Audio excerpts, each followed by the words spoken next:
I'm Crypto Chapo, and this is REKT.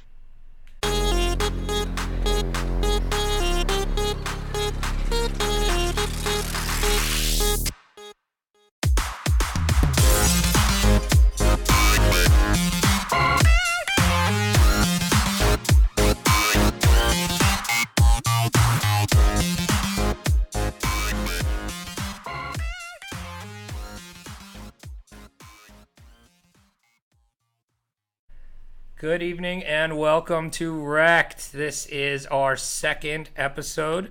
I am one of your hosts at Bunchu Bets, here with our other host, Crypto Chamber. Chamber, say hi. What's going on, crypto world? And we, again, our third host, Cynthia, has technical difficulties with her microphone. So right this second, she's not joining us. But maybe she'll jump in like last time. So we have a very special guest tonight. I am actually the president of his fan club. So I love all the stuff he does for whale reports and everything like that. We have El Crypto Chapo on with us tonight. Chapo, how you doing? I'm good, man. I'm happy to be here. This is going to be by far the best part of my Monday. So that's good to hear, man. So we're happy to have you. Just before we get into the meat here, I just have to tell the audience that I'm playing a little injured today. I went out yesterday and I'm a little hungover here. So I learned some lessons yesterday. I'm on a diet and I'm doing no carbs. So I'm usually a beer guy, but I've had to switch to vodka during this diet. So vodka Bunchu is an interesting person. So I learned that 12 vodkas is good. 13 is a disaster. I also learned that vodka Bunchu likes to call all of his friends late at night. So that's me today. I was on the struggle bus for real. But anyway, man, thanks for joining us again. So we'll get right into it here. So tell us a little bit about yourself, how you got into crypto. Let's start there. Sure. I'm an engineer. I'm a tech kind of guy, so a little bit of a nerd, some people might say. The first exposure I ever had to crypto and Bitcoin was probably back sometime in 2015, maybe 2016, when I was having problems with Wells Fargo declining my online gambling deposits, and they suggested that I use an alternative method. So that was the first time I ever actually owned any Bitcoin, I guess, was through that, and trying to get money on and off online sports books, which one of my many vices, one of my many addictions, I guess. But truthfully, I didn't actually look into what it really was until 2017. So relatively new to the crypto space here within about the last year. Really looked at it more as an investment starting middle of 2017, and the minute I really got into it, I just became fascinated with the technology and everything it can do for the world. And since then, I basically haven't slept. It's so funny you say that, because that's almost exactly my story. I got in the exact same way. I found Bitcoin on accident because I was trying to make deposits on my sports book. So that's the first time I bunch of degenerates. But yeah, that's my fan club, Bunchu. That dude, we have a very similar story. That's so funny. And so another funny thing. This weekend, I actually was trying to put some money onto a sports book to make a wager on some World Cup action because, like we said, I'm a degenerate. So, I had never done it, or I used to do it through Coinbase, and I did it through Coinbase this time, and I sent it, and it went. Everything was fine. It was fast. But then Coinbase sent me an email and was like, "Hey, we see that your account has been linked to illegal online gambling. Please stop this action or we will suspend your Coinbase account." I was like, whoa, all right. Yeah. So we might have to find new avenues soon. I'm going to have to start sending it off of, some other way, not Coinbase. Funny, one of my buddies actually got totally locked out of Coinbase for the same reason. And it's funny because everybody talks about how Bitcoin's used for all these illegal activities and everything, but the reality is you've got to wash Bitcoin just like you have to wash US dollars. It's crazy. Illegal things. You've got to put it through a different wallet, in order to use it. I was shocked that they sent me that, but I guess they have to be a little more compliant than the average place nowadays. So It's funny. It's funny, you guys. Both, you hear that a lot with the the online gambling, and that's how a lot of people get introduced to crypto. I don't have really anybody, buddy wise, that's into it, but I do have a buddy that's a degenerate gambler. So I was really hoping that I'd be like, so you ever hear about Bitcoin? And he'd be right in there with me, and I did that, and I fell flat on my face. He had no idea. He called me a fool and buying the top. That's so funny. It's a bubble. But yeah, my one degenerate gambler friend, I thought for sure he'd be into it, and that didn't work out. Yeah, man. So that's pretty funny that we have a very similar story there. So I wanted to start off too with this. I had done a poll on Twitter last week before our first episode, and I totally forgot to get to it last time. So I did a Twitter poll for the REKT podcast, and it was a very simple question: how wrecked are you from your initial investment? And the options were not wrecked, GFY, I'm still up, down 10 to 25%, down 25 to 49%, or down 50% plus. Any guesses on what's the highest answer and what the percentage might be? I got to go with. Just because I feel like everybody's against me, that everybody's fine, everybody's up except for me, and I bought everybody's bags. Any guesses, Chapo? I'm going to say anytime you put GFY in any poll, it seems to poll higher, so I'm going to go with that one. So the results were 29% said they were not wrecked, GFY, I'm still up. 12% said down 10 to 25%. 22% of the votes were from 25 to 50, and 37% said they were down 50% plus. Thank goodness. Oh, that makes you feel better. I feel a lot better these days, huh? That makes you feel so much better, huh? Yeah, it does. It does make me feel better.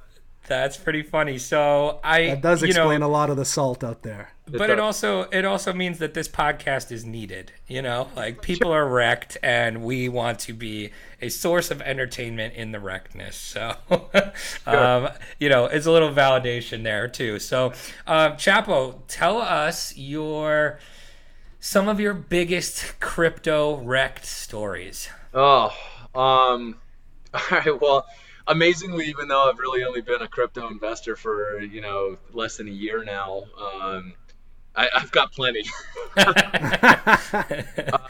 So I guess the biggest wrecked story is the fact that even though I got into and bought my first Bitcoin in 2015, I didn't actually put real money into it until the middle or the later second half of 2017, which in and of itself makes me wrecked.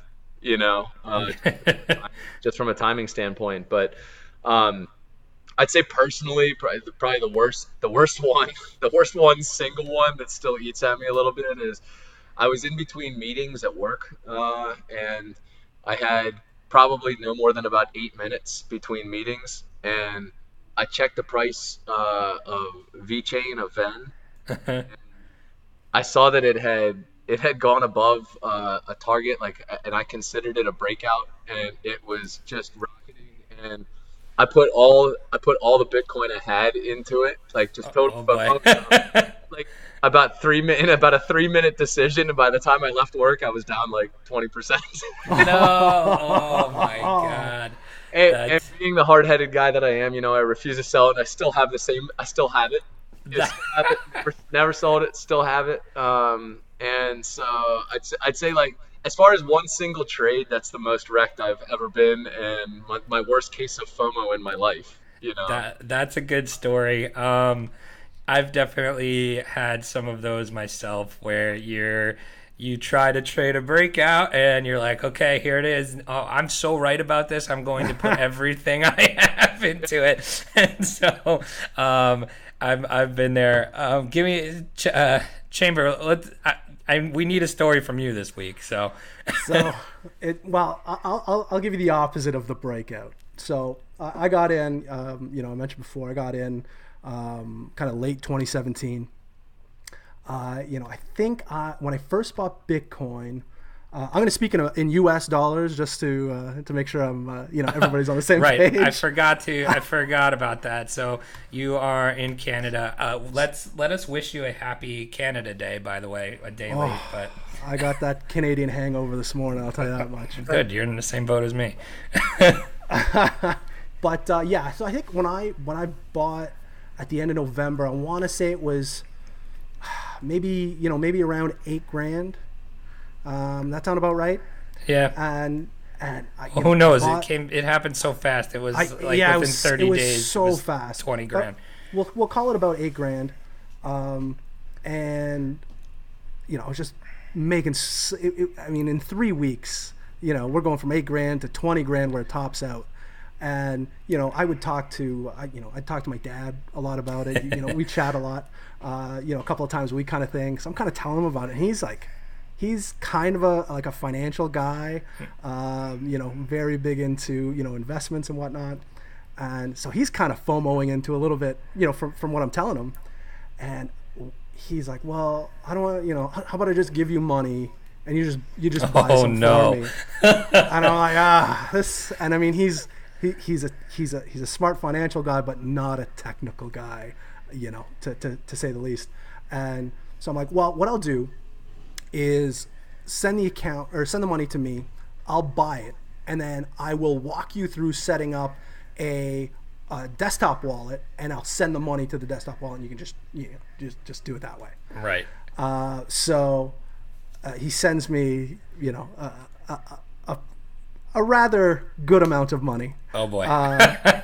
So I send it to him, and I told him, when we set up the online wallet, you're going to have, seed words. You got to write everything down. That when I first started, I was super diligent. I still am, but just write everything down. All your passwords, on paper. You got it somewhere. So in case you forget it, you can always kind of go back to it. And he didn't do that. And I sent him the money, and he couldn't sign back in, and he didn't write down his seed words. So he had lost that money altogether. My God. It's lost. You wrecked your dad. He wrecked himself. I told him specifically to write down his password and seed phrase, and he didn't. That's a great story. So he sent me the exact same amount of money again, and so he's at 20 grand. He was already 50% down. Oh my God! Right, because he had lost. My God! Yeah, so kind of like father, like son. We're both wrecked. So he will occasionally call me, or we'll be chatting, and he'll be at his computer, and he'll pull up his desktop wallet, and he'll tell me what amount it's at now, and it's I feel bad for him. So I tell him not to look too much. Absolutely brutal. That's a good story, though. Chapo, you ever I got lose a your lot keys? in the bag. Well, actually, I've got a very similar story, man, because my dad is both a financial and a technical guy. So he would never just send me money blindly, he would never just trust me, right? But he understood the whole concept, and he believes in it also. So I told him that his money would be safer because of exactly what you just said. His money would be safer with me, kind of. And so he had, but I also told him, I'm not buying it for you. You've got to set up your own account. I'll walk you through it. You do it, that sort of thing. And so he actually lost his password. He lost his seeds. He couldn't sign into Coinbase at all. He got a new phone, so he lost his 2FA. Now he didn't have a seed, and I'm like, all right, well, you have the seed that I told you to write down, right? Like I told you, put it in a good place, put it in a special place, put it in a safe or something, and he didn't have it. So, luckily for him, he got in touch with support, and they actually got him back in. But wow, he had a pile of money that if it was more like a desktop wallet and it wasn't an exchange, and this was at the time. This is 6 months ago, or like 5 or 6 months ago, when Coinbase had 35 employees and 35 million customers. So Right. when he contacted customer service, it was like weeks that he was waiting, wondering whether he'd have access to it or not. He finally did get it, so I mean, he Oh my Wow. I goodness. believe three weeks later, but I was getting a lot of phone calls between in those 3 weeks. That's crazy, man. So it's Yeah. funny you say that about getting a new phone and the 2FA because when I first started, I guess I didn't realize that like what would happen if I lost that 2FA, all those 2FA, the Google Auth, and like I didn't write down I didn't like back them up. So just recently I went through and, I went to all my exchanges. I basically disabled it and redid it so that way I could write down the new seeds and I saved them all. But because like it like really dawned on me that man, if I lose this phone, I'm totally screwed because I won't have any of my 2FA to get in. So it's funny you say that, but yeah, man, those are some good rec stories. I'm so scared about my 2FA now. Thanks. Well, dude. You should, dude. Do you have it all backed up? I think so. I really have to double check after this. The thing is that there's so many ways in crypto to get wrecked. It's not just buying in at the wrong time. It's not just making bad trades. You can get wrecked in so many different ways, and that's why it's still so new. It's still scary for a lot of people, and it should be. Totally. Even people who are tech savvy and who are computer guys, and you can practice relatively good security practices and all that kind of stuff. There's still plenty of ways to lose the funds you have. That's why it's a little dicey.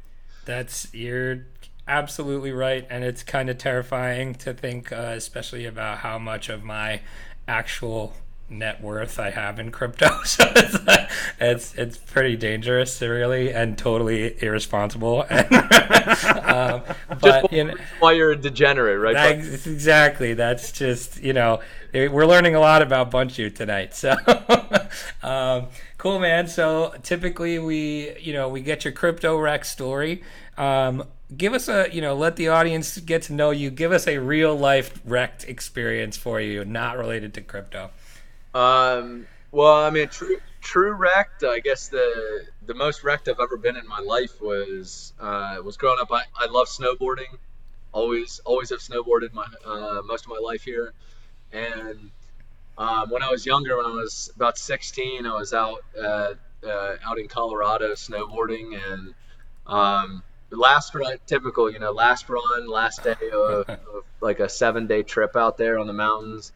Cut onto my heel side, looked out onto a beautiful sunset, and next thing I know, I woke up in a hospital.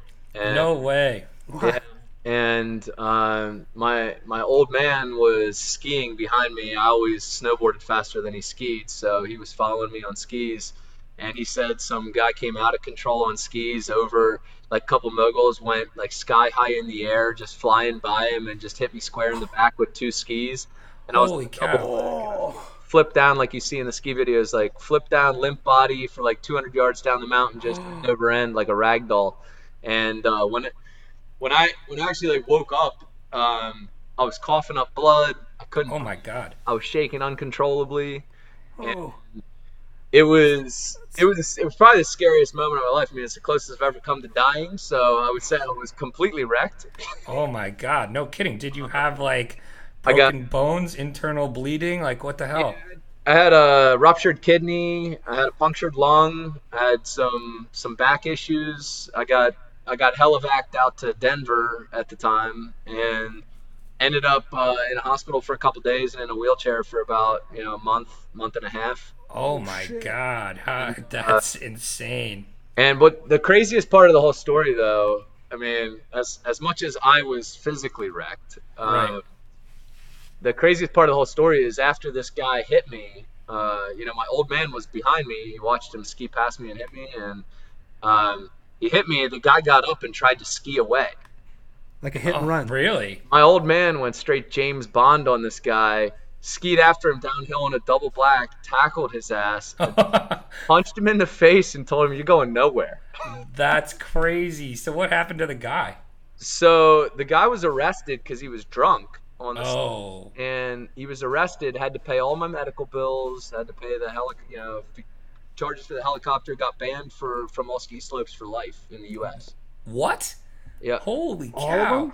I don't know how that works. Like that's what they said. So I'm like, I don't know how that's enforced. Like what if one Right. of my buddies in college got banned from McDonald's for life? Also, that's another story. But I don't know how they enforce that kind of stuff. Right? It's, And that man's name was Satoshi Nakamoto. Dude, that's an intense story. The guy didn't even leave a note, you know? He was just trying to get out of there. that's it, man. That's He was like, "I'm crazy. outta here, man." I had too many drinks at the Mid Lodge Chalet, and I got to get back home. But That's crazy, man. Well, I'm glad you're okay. still here. The funny thing, like about the whole gig was that it was the first time in my entire life snowboarding that I ever worn a helmet. Oh my God! So you're lucky. They Yeah, it was just changed one the of those law days. that year in Colorado for those resorts where skiers didn't have to wear helmets, but snowboarders had to. Right. And I don't think it was back, it's 15-ish years ago, 15, 16 years ago. And so somewhere around 2000-ish. And they changed the law so that snowboarders were required to wear helmets on the slope, and they just changed it that year. So it was the first time I'd ever worn a helmet, and every doctor who saw me said I'd be dead without it. Holy 100%. cow. Yeah, that's crazy. Yeah, so like I just feel like there's a reason I'm here, man. It's to be on the REKT podcast. Absolutely. To tell the story. That's totally right. Well, we're glad to have you. That's a pretty crazy wreck story. How you feeling now, though? You still any sort of lingering Yeah, pains and stuff? truthfully, the only so I waited about eight months probably until I tried to do anything athletic again, and I went and tried to run like 8 months later, and it felt like somebody jammed a samurai sword in my lower back. Ugh. And so I took about another 4 months off, so it was about a whole year until I could really run again. But Yeah, I'm waiting a year to run again too myself. So I hear what you're saying. it's been a couple years now, maybe. But back then I wasn't nearly as patient, I'll say. That's pretty funny, man. But no, truthfully now there's not really any bad side effects other than just my lower back gets sore after sitting for a while. Like, if I'm in a car for a while sitting, if I'm at my desk for a while. You get that doctor's note for that medical, Exactly. I don't know. It's going to be legal here in Canada in like 2 months. So you come on up anytime. Okay, appreciate that. That's funny, man. It's coming down here, all in good, Oh, guaranteed. all in good time. Cool, man. So this is the portion of the show where we kick it over to Chamber for your REKT test. So we're going to ask you a couple questions here and determine your potential future aptitude for your own REKTness. So Chamber, take it away, brother. So our last guest had a 30% chance of being wrecked on the next bull run. So let's see if you can. I think it's better if you're going to be more wrecked. I think. The over for me, Chambers. Yeah. Okay. All right. So first question: your current portfolio, is it more than 85% altcoins? No. Oh, that's good. That's a good. So a yes is a bad Chambers answer, a no is a good answer. Chambers like, yeah, I'm 93.5%. Buddy, I'm not joking. I'm 100%. 5%, right? Yeah, I put 85% because I didn't want to put 95% to seem like I a was just, beginner. I'm squeaking by, but the answer is no. Yeah. When you're on Twitter, are you using night mode? Tron isn't an altcoin, right? No, Tron is Tron. it's Satoshi's vision. That's what I was gonna say. Satoshi's true vision is Tron. Right, go ahead. Next question. So yeah, do you use Twitter on night mode? No. Oh, Me either, man. you guys are Unless crazy. it's accidental, so I guess No, you half got to yes, be living on no, I night don't mode. know. Oh, burns your retinas. I use Telegram in night mode. That's it. Yeah, I didn't know that. You told me last time. I switched to night mode in Telegram. It's much better. Are you so do you use BitMEX at all? One thing that makes me unique is I have never leveraged traded in my entire life. That's good. I'm with you. I've actually never used BitMEX. It's completely legal to use here in Canada. I know how much of a degen I am, and I stay far away from it. So, but the question was, do you use more than 3 times leverage? So that's interesting. So no leverage ever for Chapo. No leverage ever in crypto. No leverage ever. Fair enough. I started out being a trader, trading stocks, and when I traded stocks, I trade on margin, but not in crypto. Never in crypto. There's enough volatility in crypto to get my juices flowing already. So. Yeah. So I'm in the same boat with you both. I actually have not used BitMEX. However, I used to use Bitfinex for my margin before they got rid of U.S. customers, of course. And so I did that instead of BitMEX because I know myself and I basically wanted to cap myself at 3 times or whatever it is over at Bitfinex. That's good. So, but no BitMEX for me. I'm glad to hear that all 3 of us aren't going crazy over there. That to me seems a little too scary. Wait till you hear the BitMEX REKT of the week later. I think I caught a little peek of that. It looks pretty aggressive. So Chapo, do you own any Verge? No Verge. Good boy. I owned Verge in the past. Hey, nobody's perfect. I've definitely owned a bag of Verge. I will admit I had a problem, but absolutely. But we've learned from our mistakes, and now we're better for it. I do not own any Verge currently. That's good. So what's his score right now? He's only 1 out of 4, so that's pretty good so far. Do you own any Tron? I do. Okay, there you go. 2 out of 5. Okay, not bad. So hold on, I technically not proud of it, but I do. I technically still own some Tron because when I first signed up for Binance, they did that like 500 Tron airdrop, and it doesn't count if it's airdropped. Okay, good, because I own, so I think I still have it. That's okay. We won't count that. That seems reasonable. Chapo, okay, when referring to Bitcoin, do you call it Bitcoin or Bitcoin Core? Putting core after Bitcoin makes me want to throw up. That is the correct answer, sir. Yeezy got a little testy with us on that one. Yeah, no, I think he made a good point. He said the program. He's a frog. Come on. He is a cartoon frog. No, that is correct. Actually, more of a felt frog, I guess. Okay, question 7: is Cryptopia in your top 3 exchanges?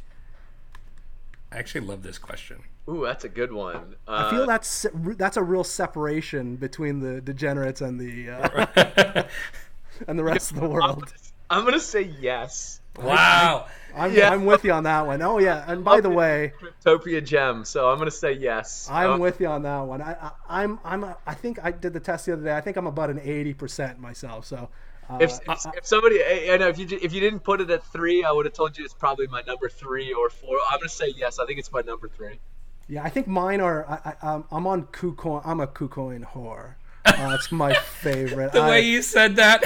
I cannot get enough of KuCoin. The way you said that was very erotic. Well, that's how it makes me feel. That's really funny. But I would say KuCoin, Binance, and definitely Cryptopia at number 3. Mm-hmm. I don't use Bitfinex at all anymore. Bitfinex is they're starting to get some real shitcoins on there. So, maybe they can. You may need to check it back out. They've added a lot of stuff on there now. So, Chamber, do you feel like you need to take a shower after you spend a little too much time on KuCoin? Okay. Oh no, I don't shower. I do the opposite. I want to keep the stink on me a little bit. You gross person. That's so funny. All right, let's move on here. Number 8. Did you buy the BitConnect coin bottom? No, I definitely did not.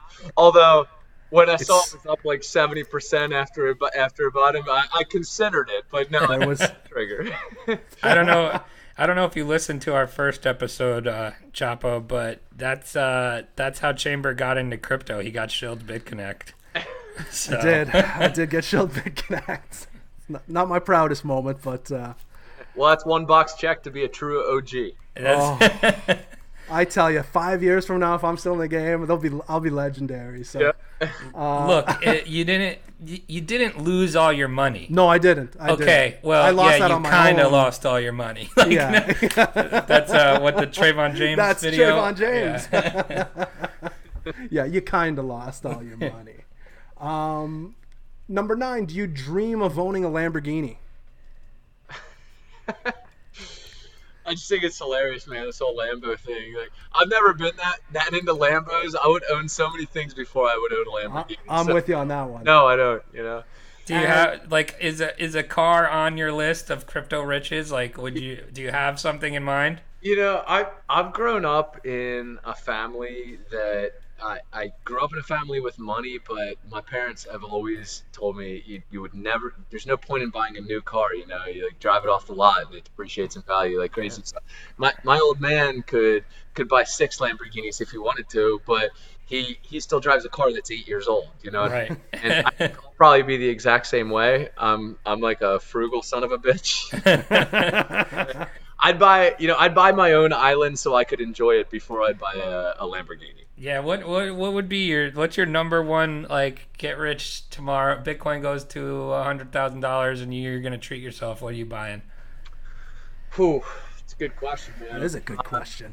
I think I'd buy a vacation home down south because Pennsylvania, as much as I love it here, it gets cold in the winters, man, and I can't. Yep. And I'm a huge golfer, so I'd like some place that I could go down south and escape. Sweet. I know this guy from Canada's up here like, you don't know cold. Yeah. No, you know what? I think the 3 of us were pretty close in proximity. I think our winters are probably pretty similar. Yeah. I'm in the southernmost part of Canada, so it's basically like northern Pennsylvania or northern New York, I guess. Right. So last question. You're doing very well, by the way. I think we might have to change this REKT test up a little. Yeah, you know what? I think you're. I'm a pretty logical guy, though, man. I'm I'm left brain. I think you're only at 4 out of 9. Fucking hopium all day, That's good. So last question: is 2FA too much of a hassle? No. As we just talked about how important it was. It is a hassle. The truth is, it is a hassle, and it's complicated. But I mean, the security is one of the biggest obstacles of the whole crypto world, and 2FA is about as convenient as you can make identification, in my opinion. 100%.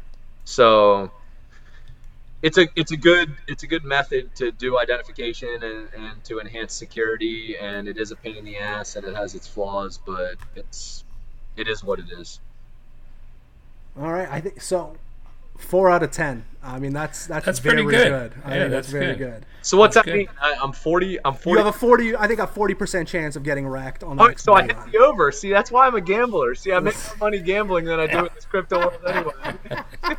Speaking of, I had a miracle win today on that Belgium game. I should have lost that bet. 94th minute, right? Yeah, that was impressive. That was crazy. I thought I was toast when they were down 2-0. So every time I see things like that, all I think about is all the people that had money on Belgium. Oh yeah, that was me. So hand raised. All right, so 40%. Buy me a drink when I see you soon, man. There you go. 40% chance of being wrecked. That's pretty good. I think. I mean, Chamber, what do you think? Anything under 5 anything under 5 is probably pretty good, right? Honestly, if it's me talking, if I'm being real, if you're 6 or under, I think you're doing good.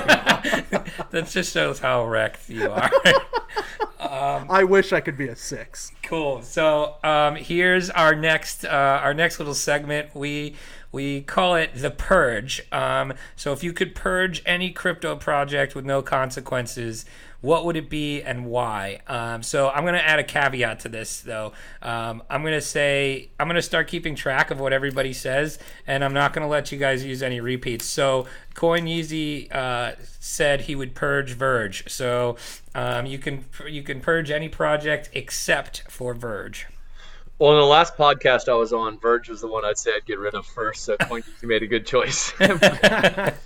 But number 2 for me, and this is funny after I just told you I own it, I purged Tron, man. Get it out there. You know, Wait, so you would purge your own bag? I would purge my own bag. For the good of the community. The funny thing about investing is you don't necessarily have to invest in things that you believe in. You just have to invest in things that you believe will appreciate in value. Sure. Tron's one of those that I feel like it has no substance to it, but they do a hell of a marketing job, and that there's a lot of people who believe in it, and the community that they've built around it, and the ability to have more people continue to invest in it is the reason I own it right now. So I kind of see it as a little bit of a bubble and a Ponzi, but I'd get it out of here because the truth is I'm the kind of guy. The reason I'm here and the reason I'll stay here is because I truly believe that long term, you flash forward 10, 20 years, the whole blockchain space, cryptocurrency space, they obviously go hand in hand. Um, it's going to make a meaningful difference in the world and the way things, the way business is done, the way we interact with each other. It's all going to be focused around blockchain because it's a more efficient way to do things. And so I'm more of a believer in the technology. I'm here for the shit posting, and and hopefully I'll make some money along the way. But if I don't, the truth is I'm enjoying myself, and I hope that this technology really is the next internet, and revolutionizes things as much as the internet has. So, like, think projects that truly, to me, like, bring no real value to that in advancing what blockchain's doing for the world. I'd like to just get them out of here so we can focus on what's really helping. And I don't see what Tron's really bringing to the table, so I'd get it out of here. That's my second choice. That's great, dude. I'm the same way. I feel the same way. It's kind of why I'm in the space also. But if I don't make any money, my girlfriend's gonna kill me. There. So my wife doesn't My know wife I'm will wrecked call me a yet. loser and tell me I'm an idiot also. right, exactly. So that's so funny. No, I tell my wife that I play a character on this podcast that is a guy that's wrecked, but she doesn't know I'm actually wrecked. Tonight, the part of REKT will be played by Crypto Chapo. Guys, is that I tell her that don't worry, one day Crypto Chapo will be monetized. Yeah, definitely. That's perfect. Well, yeah. What are some of your, let's just stay on that while we were talking about it. What are some of your favorite projects? What are some of the things that you're looking at that you do find, super interesting from a value standpoint on what they're doing, what they're bringing to the space, things like that? Sure. So I think right now, the whole crypto space is still new. I think some people are a little overambitious about how far we've come already and what the potential is. And so I think truly right now, when you look from a fundamental perspective, which is how I invest typically, um, I think you've got to look at what the infrastructure plays are, because the infrastructure of the whole cryptocurrency ecosystem hasn't fully been built yet. Right. So you've got to have the roads before you build the cars to drive on the roads. And there's a lot of projects right now that are a little ahead of their time, I think, that eventually could be wild successes, but there isn't really the infrastructure and the whole ecosystem in place to support them. So projects that are involved with truly building the infrastructure of the cryptocurrency economy, I think, are the ones that I'm most interested in.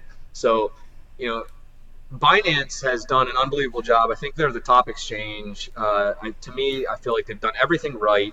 The communication with the customers, the way they've handled potential breaches, the way that the user interface, I feel like they're doing everything right compared to the other exchanges out there. And if you look at the way that the Binance coin is set up, I still think that the Binance coin, BNB, is one of the hidden gems out there that long term, if the crypto economy is going to survive, which I fully believe in, obviously, I think that it's very undervalued right now, even based on how much trading's happening today. And I think flashing forward, it's going to appreciate a lot in value because of the way that the coin, the payout structure is set up. and the value of the token itself. So yeah, I think that's a good point. I think that BNB is actually really interesting the way it's set up, and it's almost now being used a little bit as like a governance coin too, with their voting structure, and I think there's some like crazy good referral program. If you hold a certain amount, you get your bonuses on your referrals go way up too. So for those of you who want a ref link, I will show it to you. So there's a lot of incentives to hold it, right? And they're also doing coin burns, and there's also a percentage of the trading revenue that goes back to the token value. And so there's a lot there, and there's a lot to there's a lot of catalysts to see it increase in value over time. Sure. And correct me if I'm wrong, but I think they're the only exchange that are doing the dustbin, where you can kind of put your little remnants of the different tokens and coins, and then kind of combine that all into BNB. Yeah, I actually love that. It was about a month ago when I looked at one of my buddies, and I saw that they did this dusting. And I looked at a picture of CZ and I said, "Real men of genius." It's totally you got it, man. I mean, where is this on every other exchange? I'm so sick of having a total of 1 Satoshi worth of this shit coin that I can't do anything with. Yeah, dude, yeah, it's a good point. That's a good point. Yeah, but no, KuCoin, I really like the Binance coin because it is a piece of the infrastructure. No matter what happens in the whole crypto economy, there's always going to have to be exchange between tokens because, it's funny because originally when I didn't know anything about the cryptocurrency space, I thought all of these different cryptocurrencies were competing to be the next US dollar. Right. And the reality is that's not what's happening at all. And they can all exist in harmony together, but there will always need to be exchange of value between the various digital assets. And so I think BNB is really good now. And kind of along the same lines, Nebulous is another one of my favorites. I wrote a pretty extensive review on NOS or Nebulous, but essentially they're called the Google of blockchain. They're the first ones that are building in a ranking and searching algorithm for digital applications and for cryptocurrency projects. And what they're doing is basically creating a platform where people can search digital applications. And as there are more and more that are created, there's going to be a need for that, and there's going to be a need for ranking so that if you want a decentralized taxi cab type application and you don't know what it is, you want to search one that has the highest rankings and has the most users and that sort of thing. So being able to have a platform like that is creating an infrastructure for future projects to come aboard someplace where it's a better user interface and a better experience for everybody. Yeah, that's a good point. And that's something that right now doesn't exist. And it's a complicated formula to create, but Nebulous has found a way to do it. And the team behind that whole project is rock solid with a ton of experience that, if I were to pick a group to get it done, they're all stars. So I really like that project, not just the fundamentals of creating what they're aiming to do, but also the team behind it. So I really like them a lot long term. Cool. Let me just jot that down there. Hang on one sec. What was the ticker for that again? Sorry. It's NAS, man. Okay, perfect. I need to get a bag of that. So this is the portion of the show where everybody talks about what they like, and then Chamber just goes and buys it. It just market buys it immediately. Yeah, I mean, really, it's really the whole purpose of the podcast for me, just so I can get professional people in here to tell me what to buy. Right. Because I'm not good at this. Do your own research. We're just this is part of it. We're just having guests on the podcast. Show. Yeah, do your own podcast. Research is right. It's what it's all about. Exactly. Cool, man. So thanks for sharing that. I appreciate that. Cool. So now we're going to go into our REKT news stories of the week. We were going to have a really good one from Cynthia on Tether, but she's not with us, so we're going to skip that one. Chapo, did you bring one? I don't remember if we said you did or not. All right. First of all, it's Chapo. Chapo. Yeah. I keep doing that. Soft A. Yeah. No, yeah, I did. I saw today that there's some new malware out there. Just another hacking story about some malware that affects the clipboard, so that as people are copying their addresses and pasting in what they're going to send, copying their own address and pasting, that it'll paste a different address and basically monitor the clipboard. And then when you paste, it'll paste the address of the hacker, so you basically send your funds to the hacker. Oh, that is dangerous. And Jeez. I think I read that almost 2.5 million computers or 2.5 million addresses are at risk at this point. Wow. Um, so it reminds me a little bit. There was a hack on the ledger a while ago where you had to validate the address that you were actually sending it to and what was showing up on the ledger. And I think it was called the man in the middle attack. That's exactly what it was called. Yeah, and I'm not as that techie, but the man in the middle attack, essentially, it would send it to a different address, which was the hacker's address, and it would show the address, but if you didn't validate it, you would have no idea. Right, and this is just not even showing you. It's just doing it in the background, it sounds like. Yeah, I mean, let's say you copy your address and you want to paste it, and you're going to send it to your other wallet or hardware wallet or something like that.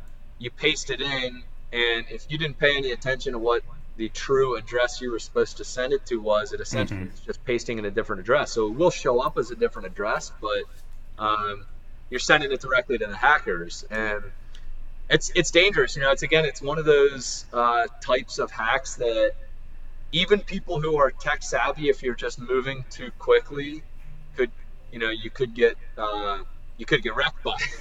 Yeah, that's a very wrecked story. That's But we sometimes talk about our the 60-year-old, 70-year-old generation and whether they'll ever get into cryptocurrency, and not a prayer with stuff like this going on, right? right. So No. these are the kind of news stories that make me think, would I have gotten wrecked? Like, maybe after a couple of these bourbon drinks, maybe I'm not paying attention, and For sure.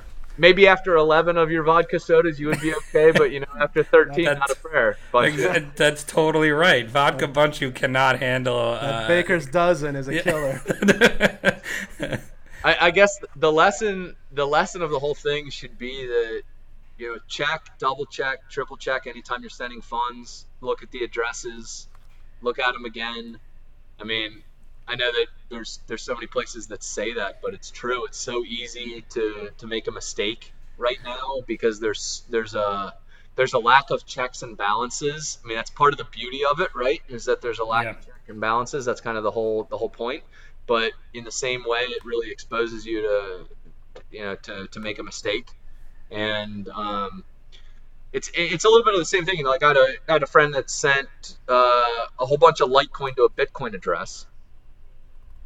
Never got it back. Ugh, that's brutal. That's wrecked. Never get it back. He's been trying for 9-10 months to get it back. He's never got it back. It's a good pile of money, but it was after a couple beers. He was moving some money. He didn't really, and it happened quickly. It's a matter of 3 clicks, right? Yeah, that's crazy, man. So that's a good one. That's definitely a good lesson. I'm one of those guys that, like, I'll copy the address and then I'll look at, like, the first 4 digits and the last 4 digits, and that's how I check myself, and it's probably not enough. So I was doing 3 and I thought I was doing well. oh, all right. Well, then there you go. Maybe that should be added to our REKT. You're doing better than me. Maybe that should be. We should add that to our REKT. REKT test. How many letters and numbers do you check at the front and back of every address? I like that. like cool. So, Chamber, what do you got? Well, really, the biggest news in all of crypto, and really the biggest news right now. I haven't announced this yet, but I am a diehard Los Angeles Lakers fan. Oh, come on. There you go. And LeBron James on Canada Day, while I was extremely drunk, decided to sign with the Lakers for 4 years. And this guy here was extremely happy about that.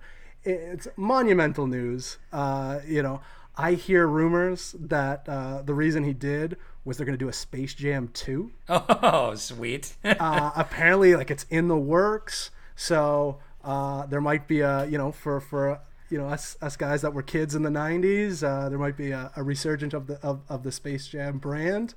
But leading up to it, actually, a couple of days ago, there was an announcement that the Vegas odds for LeBron signing with the Lakers was minus 5,000. Wow. And again, I'm not a gambler. I know that I would be really bad at it.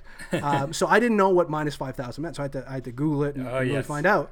And it turns out, now correct me if I'm wrong, but I think that means in order to make $100, I need to bet $5,000. That's exactly correct. Minus 5,000 means, Chambers? It means he's going to the Lakers. Is that right? Yeah, exactly. I wish we would have talked earlier because the announcement was days before you found out. Yeah, apparently those odds said the whole story. But yes, that is how minus 5,000 works. So whoa, I didn't realize it was that. So you would have had to bet $5,000 to win 100. So, that's pretty heavy tell that's right my there. Big news. That's my big news for the week. Well, congratulations. I didn't realize you were a Lakers fan. So when you told me that, I was not as happy for you as I am now, knowing you're a Lakers fan now. Yeah, but I'm a lowly Knicks fan, so we haven't been good since I was a baby. That. So, but anyway, cool, man. So you've got LeBron on Canada Day. That's fun. So, Canada, baby. That's fun. So my story is coming from our good friends at CNBC. We all love a good CNBC story. I saw this today. Over 800 cryptocurrencies are now dead as Bitcoin is 70% off its record high. And so obviously that's not hyperbole, of course. So it says 800 cryptocurrencies are now dead and worth less than 1 cent. New digital tokens are created through initial coin offerings, but some of these projects have become scams and not materialized into any real products. And Bitcoin has fallen roughly 70% since its record high of 20,000 last year, adding to the bearish sentiment around cryptocurrencies. So, I just think like when you see stuff like this, it's I mean, how are we supposed to get new people in here when we got CNBC, which is supposed to be credible, putting out hyperbole like that? It's not wrong. Man. I mean, it's not wrong in the sense that that's currently what they're worth, yes, but I think that's kind of said without any real understanding of how the space really works. You know what I mean? So I really right. I mean, that's the whole thing about media and mainstream media. It's all how you spin it. Yep. I hate saying mainstream media because it just sounds like I'm being an asshole. It's like the first time I've ever said it, and I just felt like a douche. Yeah, but it's true though. Like I'd say as time has gone on, I tend to agree. I say it now and without shame. That's but so funny. I do think the media really drives the narrative. I mean, when it was going up, there was no bigger proponent than CNBC. Right. So, it's kind of a double-edged sword. They're going to help us, climb the ladder again, but we're really going to have to change the narrative internally before the media gets on board. Yeah, that's a pretty wreck news story. So I felt like I should share that one. So next we go on to we still haven't worked out all the details of this, how we're going to do it, our fantasy REKT league. So Chapo, we want you to pick 3 coins or projects that you're going to put your name on that we're going to track for you over the next couple months. Okay. What's that mean? Next couple months? Is there so that's what I mean. We really haven't defined it yet, so we need to do that. But so what do you think? What do you think, Chamber? How long should we be tracking this? I think 3 months is the right number. That's what I was going to say too. Okay. Well, I've already told you 2 of them that I like. I like the Binance Coin BNB. Okay. Yeah, I wrote those 2 down already. I like Nebulous. I like Nas. The other coin I really like, it's very, and Here's the typical word of every bag holder: undervalued. Oh, what's the market cap on it? Very, very undervalued is Syscoin. Oh, I've heard a lot Ooh, about this one. I've Yep. seen that one being shilled on Twitter a lot. Yeah. I do not have a bag. Is this the AI coin, or is that something different? Or that's Sen? Syscoin is a marketplace, but it's also a platform. It's a pretty old project, actually, that's been around for years, and they've weathered a lot of storms. But they've got some great developers who have worked hard and are still there and are helping a lot of other projects. And from a technical standpoint, Syscoin has a lot more going for them than a lot of other projects out there. And right now they've gotten slaughtered here recently, along with a lot of other coins. So So now's the time, is what you're saying. Get a big old I bag. also said that 2 months ago, so don't take it too seriously. But yes, I do. I do like this coin right now. I'm a buyer here also. That's Oh awesome. yeah, we announce at the start of the show that we've reversed the trend? On We the market? didn't. No, we actually didn't. So Announce that the coming of Crypto Chapo must have been what really promoted this whole bounce. Yeah, I really do think we have something to do with this trend reversal. I won't call it a full trend reversal, but definitely an uptick in the market. yeah, so here's a couple things about this podcast. We are responsible for a little bit of a reversal. It's up $800 since our first episode. Obviously, all buying the news of Chapo coming on the podcast. We're also, I guess, technically, you could say we're the fastest growing crypto podcast out there. So We're really making waves here. that's it. We're the next big thing. So if you'd like to have us for appearances, you know where to find us. Yeah, we do birthday parties, Bar mitzvahs. Yeah. Yep. Awesome. Chamber and Bunchu will come. All we need, sounds like, is some vodka. And we'll be in good shape. So awesome, man. Well, so that's kind of all of our segments that we got through. Is there anything else you want to talk about? What kind of projects are you working on? Things like that. How can people find you? Whatever you got. Yeah, I mean, I'm a content contributor for Whale Reports. You can find my articles on there. I'll definitely get another coin review out there shortly. I do a lot of fundamental analysis. So if you guys are one of the few folks that can actually read more than about one or two paragraphs, you're welcome to come and take a look. I live my life 140 characters at a time. Right. I was going to say, if you can read more than 140 characters or 280 now, whatever the limit is, you're welcome to come take a look at my stuff. But no, I'm a lighthearted guy, so give me a follow. Awesome, man. Yeah, if you haven't seen his coin reviews, they're very, very, very in-depth, and he does an awesome job with them, so definitely check him out on Whale Reports and follow the man. Like I said, I'm president of his fan club, so I'm getting the campaign ready for 2020, So, cool. How can they find you on social media? I'm on Medium, El Crypto Chapo. Also on Twitter. That's primarily where I'm at. So come hit me up. Cool. Same handle, right? Yep. Awesome, man. Well, thank you so much for joining us. We really appreciate it. We're going to wrap it up now. So this should be available to hear hopefully tomorrow. So then you can go out and show it to all your friends and family. Now you're famous. Thanks for having me, guys. It was fun. Cool, man. It was a blast, man. Thanks for so we'll be back next week with another new episode. We've got an awesome guest for you guest next Cynthia? week. No, Cynthia. Yeah, Cynthia's making an appearance on her own show. Hopefully, maybe, I don't know. But we're actually going to have Crypto Christopher Walken on next week. He's a big up and coming, also from Whale Reports, but he's really big in the mining space. So we'll have a good conversation with him. Also, it's actually his birthday today, so shout out to him. But as for now, in the next week, don't get wrecked. And that is financial advice.